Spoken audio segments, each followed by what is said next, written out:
The autumn wind whipped through the plains of Kansas as George Lanker tightened the reins of his wagon. Beside him, his infant daughter, Mary Ann, lay nestled under blankets, her breathing barely audible over the creaking of the wooden wheels. They were leaving behind a life of hardship in Independence, Kansas, seeking a fresh start in Iowa after the untimely death of George's wife. He'd hoped the journey west would heal their wounds, bringing peace and stability for them both. The landscape was unforgiving, but George pressed on, determined to create a better future for his daughter. By the time they reached the rough and isolated trails near the Osage Township, exhaustion was settling in. George had heard of a small inn up the road, run by a family called the Benders. It was a simple stop for weary travelers, offering food and rest for the night. As darkness found them, he spotted the faint glow of lamplight in the inn's windows, like a beacon of hope. Inside the small, cramped building, George was greeted by a striking young woman named Kate Bender. She smiled warmly at him and began to offer psychic services while her father and brother quietly moved about the room. "Rest a while," Kate said, her eyes glowing with an unnerving intensity. "We'll see to the child. Supper will be ready soon." After setting Mary Ann down in a crib the family provided, George sat at a rough-hewn table, grateful for the warm meal. His eyes wandered to the faded, stained canvas that divided the room. Beyond it, he could hear some voices, the sound of feet shuffling, but he brushed aside his unease, too tired to really investigate. Kate leaned in close, speaking softly about spiritual energy, her words an entrancing murmur. But George's instincts were sharper than fatigue could dull. The sudden shift in the air came without warning. He didn't have time to turn before a heavy blow struck the back of his skull. A searing pain coursed through him for an instant, and the world blurred around him. He gasped, reaching for his daughter's crib as the room spun out of control, but his vision faded to black. Silence enveloped him, and George fell limp, leaving Mary Ann alone in the hands of the Bender family, unaware of the fate that awaited them both. In 1872, Kansas was a land of opportunity and danger.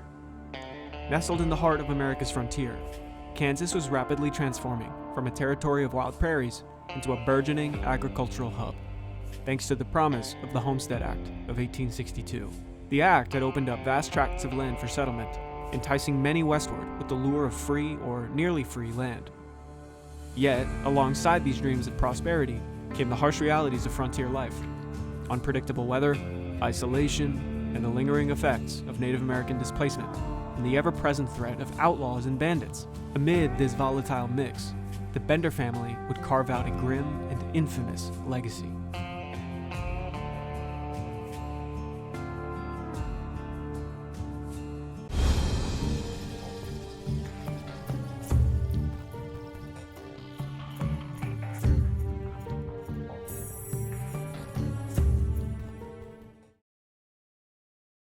Spiritualism, a religious movement that believed in the possibility of communicating with the dead, was experiencing some popularity during the 19th century. The movement was especially appealing to those living on the frontier, where life was precarious and death was a constant companion. For many, the hope that they could contact lost loved ones through seances or communicate with spirits for guidance in uncertain times was deeply comforting. Kate Bender, the youngest member of the Bender family, fully embraced the tenets of spiritualism. A striking figure, Kate stood out from the stoic homesteaders of the Kansas plains. She was beautiful and advertised herself as a healer and psychic, offering cures for ailments and performing seances for those seeking answers from beyond. Her reputation spread, drawing both curiosity and suspicion from the local community. She was known to distribute pamphlets promoting her services, with some even claiming she advocated for free love and other radical ideas. Kate's spiritualism was more than just a religious practice. It was a way to manipulate and control others around her. She professed to have visions and insight into people's lives, using her charisma to attract visitors to the Bender cabin. Some came out of curiosity, seeking a glimpse into the supernatural. Others came out of desperation, hoping that Kate could provide them with some form of guidance in the dangerous and unpredictable world of the Kansas frontier. Kate's allure masked a darker reality. Behind the facade of spiritualism, she and her family had other plans for the travelers who found their way to the Bender Inn. While Kate engaged guests with her seances and psychic displays, the rest of the family prepared for the grisly work that would follow. For those unfortunate enough to fall into the Bender's trap, the promise of spiritual insight turned into a nightmare from which they would never awake. While spiritualism was often a harmless, albeit curious practice on the frontier, in the hands of the Bender family, it became a weapon, a way to lure, manipulate, and kill unsuspecting travelers who trusted too much in the promises of the supernatural. The sinister blend of fear, opportunity, and belief that pervaded Kansas in 1872 provided the perfect setting for the bloody Benders to carry out their gruesome deeds. In March of 1873, Dr. William Henry York had grown restless. His neighbor, George Lanker, and George's infant daughter, Mary Ann, had vanished. George had been a man of quiet determination, a widower on his way to start a new life in Iowa after his wife's death. But months had passed without a letter or word from him, and as a trusted physician in Independence, Kansas, Dr. York felt responsible to uncover what had become of his friend. Packing his medical bag and essentials, York set off along the same trail George had taken, heading towards Fort Scott. The Osage Trail was fraught with dangers, from outlaws and bandits to the unpredictable weather that rolled across the Kansas plains. Dr. York pressed on, stopping at homesteads and trading posts, asking questions about George and his daughter. Most had seen nothing or offered vague answers, their own faces hardened by life on the frontier. The journey was tough, but York was no stranger to hardship. As a physician on the frontier, he had traveled long distances to tend to the sick. Yet this time was different. The land seemed to stretch endlessly in every direction, and the people he met were evasive, unwilling to meet his eyes. Something darker lingered in the air, and he couldn't shake the feeling that his search would not end with hope, but with something more sinister. After days of fruitless searching, York reached Fort Scott, where he couldn't confirm that George and his daughter had passed through.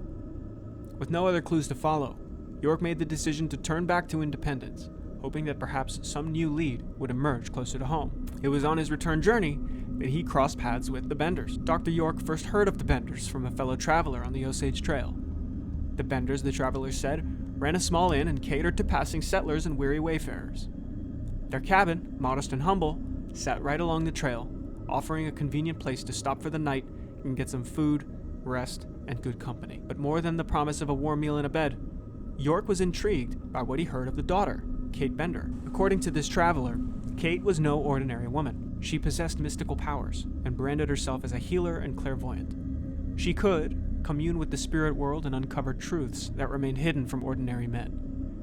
Intrigued by the possibility that Kate's spiritual gifts could help him find George and Mary Ann, Dr. York decided to stop at the Bender Inn on his way back to Independence. Arriving at the inn, York was greeted by Bender Sr., a silent, brooding man whose cold stare unsettled him. The inn itself was as advertised, simple, weather-beaten, and rough around the edges. Yet it was the warmth of Kate Bender's presence that caught York's attention. She was striking, with dark eyes that seemed to pierce through him, her words a mix of charm and mystery. She offered him a meal and conversation, drawing him into their world with ease. Kate spoke of the spirit world and her ability to communicate with those who had passed beyond the veil. She told Dr. York that if he allowed her to conduct a seance, she could reach out to the spirits and discover the whereabouts of his missing neighbor and the baby. Exhausted from days of travel and desperate for answers, York found himself entertained by the idea, despite his usual skepticism towards such supernatural claims. We sat at the table in the cabin. The air was thick with the scent of burning herbs as Kate closed her eyes and began to mutter in a low, rhythmic chant. Her voice filled the small space, rising and falling as she invoked spirits, promising York that the truth would soon be revealed. A feeling of dread began to creep into Dr. York's bones. He wasn't sure if it was the seance or something more tangible. Kate's chanting grew louder, and her eyes snapped open with a fierce intensity as she claimed to have made contact with the other side. She spoke of George, telling York that his neighbor had met a tragic end, murdered, she said, by bandits who had ambushed him on the trail. York listened intently, but a gnawing doubt began to rise in his chest. Before he could fully process what was happening, York's mind snapped to reality. Something shifted in the room. The light flickered against the wall, casting long, unsettling shadows. He turned slightly, just in time to notice movement behind him. It was subtle, almost imperceptible, but before his instincts could warn him, A blinding pain exploded at the back of his skull. The world spun wildly, the edges of his vision narrowing as he felt the sickening weight of a hammer's blow. Blood roared in his ears, his senses overwhelmed by the crushing pain. The last thing he saw was Kate's cold, unblinking eyes fixed on him as he collapsed forward, the room spinning away into blackness.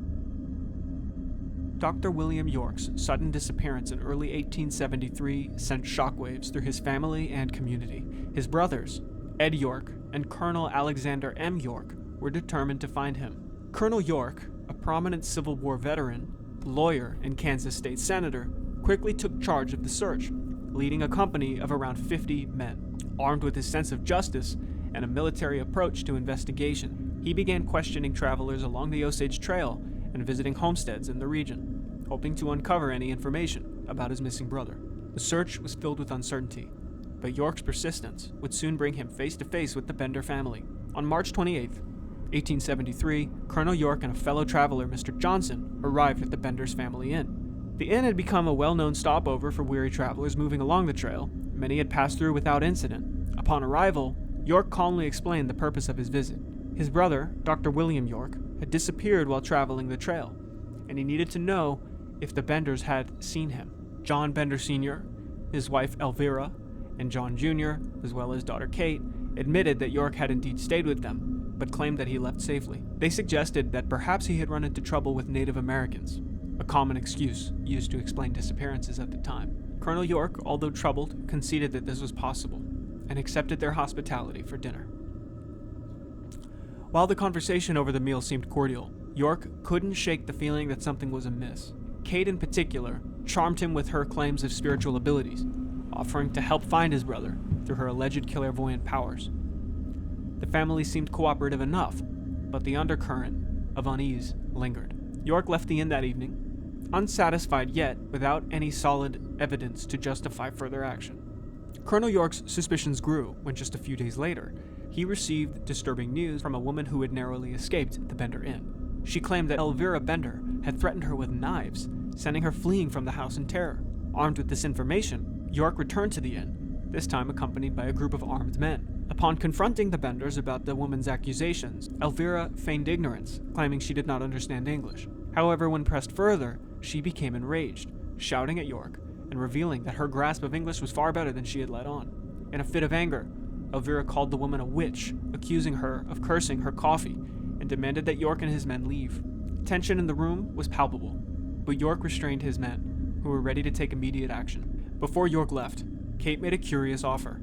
She invited him to return to the inn alone the following Friday night, promising that she would use her spiritual powers to help him locate his missing brother. While York remained deeply suspicious, he agreed to the meeting. His men, however, were convinced that the Benders were guilty and urged him to act immediately. York, a well-trained lawyer and statesman, insisted that they needed hard evidence before taking any drastic steps. As the search for Dr. York continued, tensions in the surrounding community grew. Rumors spread that Native Americans from the nearby Osage Reservation were responsible for the disappearances.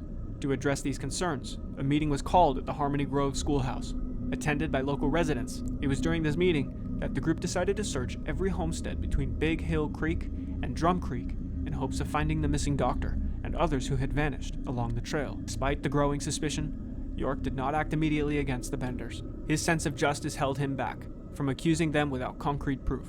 This delay would prove costly, as no one kept a close watch on the Bender family following the meeting. 3 days after the township meeting, a local man named Billy Toll passed by the Bender property and noticed something strange.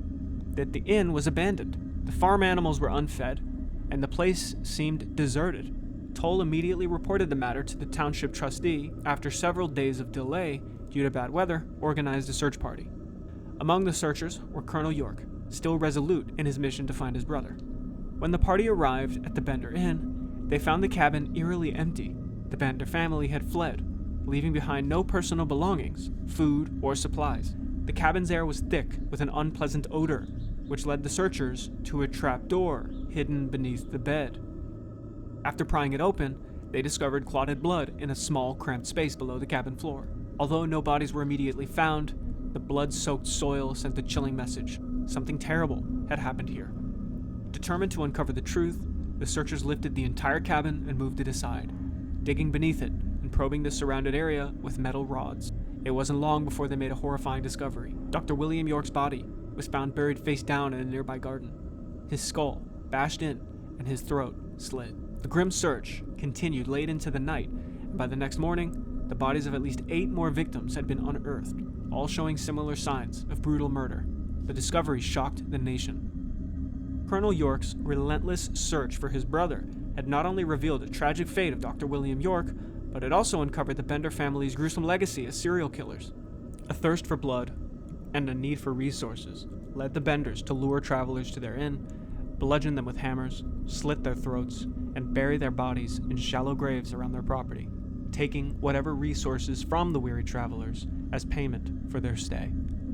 With the discovery of the bodies, outrage swept through the local community. Colonel York, along with hundreds of others, vowed to bring the Bender family to justice. A large reward was offered for their capture, $1,000 from Senator York and $2,000 from Kansas Governor Thomas Osborne. But the Benders had vanished, leaving behind only their horrific crimes and a trail of blood that would stain the Kansas plains for years to come.